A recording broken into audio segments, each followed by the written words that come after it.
नमस्कार मित्रांनो, मैत्रिणींनो. पॉवर फायनान्स कंपनी ही PFC नावाची कंपनी आहे की जी पॉवर सेक्टरला आणि इन्फ्रास्ट्रक्चर प्रोजेक्ट्सला फायनान्स करते. Power finance company PFC. तर ही कंपनी सगळ्यात स्वस्त अवेलेबल आहे. डिव्हिडंड जोरदार देते. डिव्हिडंड यील्ड उत्तम आहे.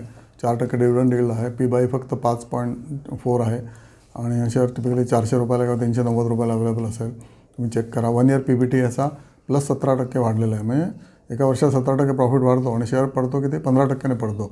हे रिव्हर्स इक्वेशन कधीच जास्त दिवस चालत नाही. त्यामुळे आपण शेअरवरती जाणार. आता ओव्हरऑल सेंटिमेंट डाऊन असल्यामुळे PFC शेअर पडलेला आहे.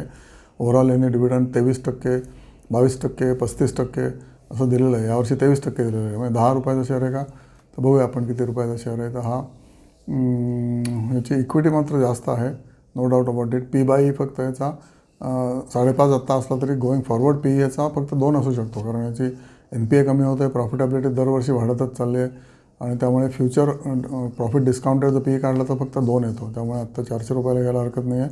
सोचकर समजकर विचार करायच्याबद्दल. बुक व्हॅल्यूचे 357 आहे आणि मार्केट व्हॅल्यू फक्त 400 आहे. फेस व्हॅल्यू 10 आहे बरं का. डिव्हिडंड यील्ड 3.94% आहे. त्यामुळे पुढे शेअर स्प्लिट पण होऊ शकतो.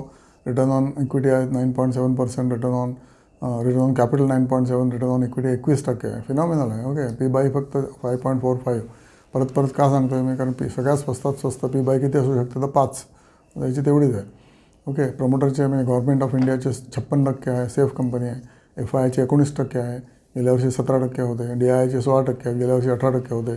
पब्लिकचे पण आपल्या सगळ्यांचे मिळून 9% आहेत आणि गेल्या वर्षी पण सेम होते. Okay. 80% provisioning is already done. Okay. Impairment of assets असतं ना, म्हणजे NPA ते कमी होत गेलेले आहेत.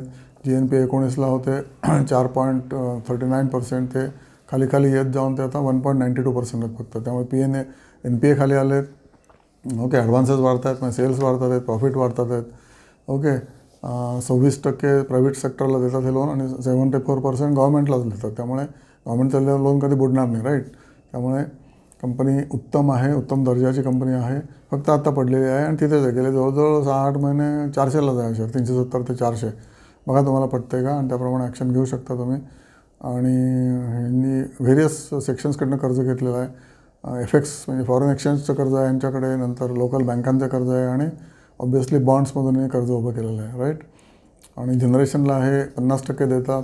लोन ट्रान्समिशनला पण काही देतात. 50% डिस्ट्रीब्युशनला देतात. त्यामुळे लोन डिस्ट्रीब्युशन पण डिस्ट्रीब्युटेड कंट्रोल सिस्टमप्रमाणे केलेलं आहे यांनी. आणि मला तरी वाटतं की या शेअरचा तुम्ही जास्त अभ्यास करा. PFC आणि REC. Okay. REC also similar to PFC. कुठलाही शेअर तुम्ही घेऊ शकता, पण विचार करून घ्या आणि तुमच्या फायनान्शियल एक्सपर्टला विचारूनच मग घ्या.